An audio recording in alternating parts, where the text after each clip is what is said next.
Senator, thanks for being here. It's really fascinating exchanges here, tense exchanges. I think one could say ignorant exchanges that you're hearing from this judge. No one suspects that these EOs are about intersex, that really rare phenomenon. This is about transgender military members. Yeah, and the judge knows better. What this tells me, Will, is the judge has already made her mind up.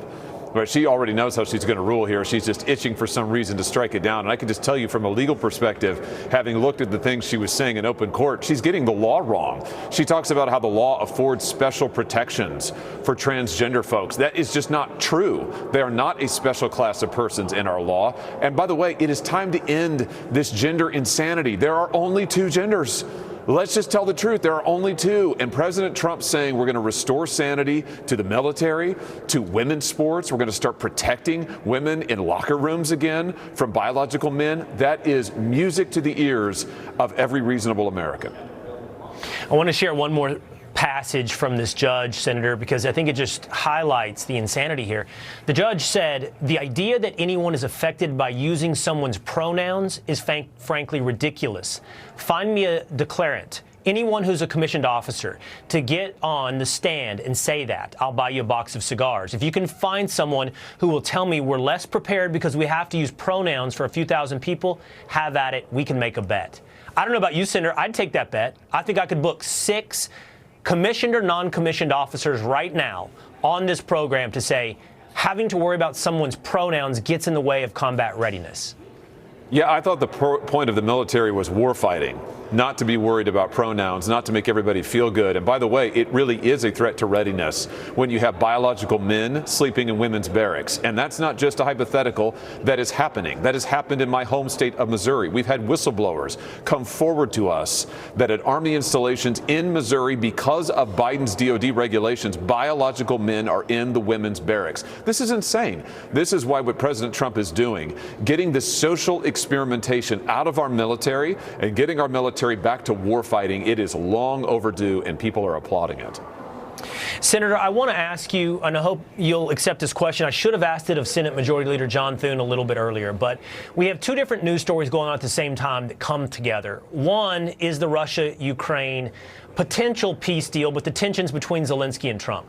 The other is the budgeting process there in the Senate and in the House. And today I know there are questions that if the Senate is putting together a budget, if they forward their budget, will it include new funding for Ukraine?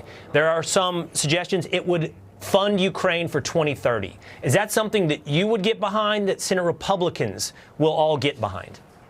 It's not something I will get behind. Absolutely not. We should not be providing an additional dime to Ukraine. What we ought to do instead, Will, is we ought to audit every single penny that has been spent on Ukraine. Do you know we have never had a full accounting of the $200 billion that we have spent on Ukraine? You talk about waste, fraud, and abuse.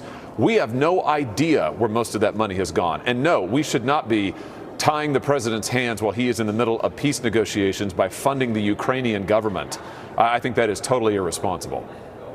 Do you think, and I appreciate you sharing where you would stand on that, where would the rest of your Republican senators be? Will it be something they push forward with? Well, I certainly hope not, and it had better not be in this budget resolution that you just mentioned. The Senate is apparently going to vote on a budget framework tomorrow. And based on what you've just said, I'm going to go back right now and scour it, because I was told that there was nothing to do with Ukraine in that budget resolution, and they better not be trying to slip in something secret. I can tell you if they do that, it will not have my support. We need to be standing behind President Trump as he seeks to bring peace to this region and peace to this war. And I will say again, Will, we need an accounting of every dollar we've already spent. Well, we appreciate that, Senator. I look forward to you double checking and making sure that's not happening in the Senate budgeting process, nor hopefully that's not happening over in the House. And it'll be interesting to note who and who does not support that. Senator Josh Hawley, it's always a pleasure to talk to you. Thank you. Thank you.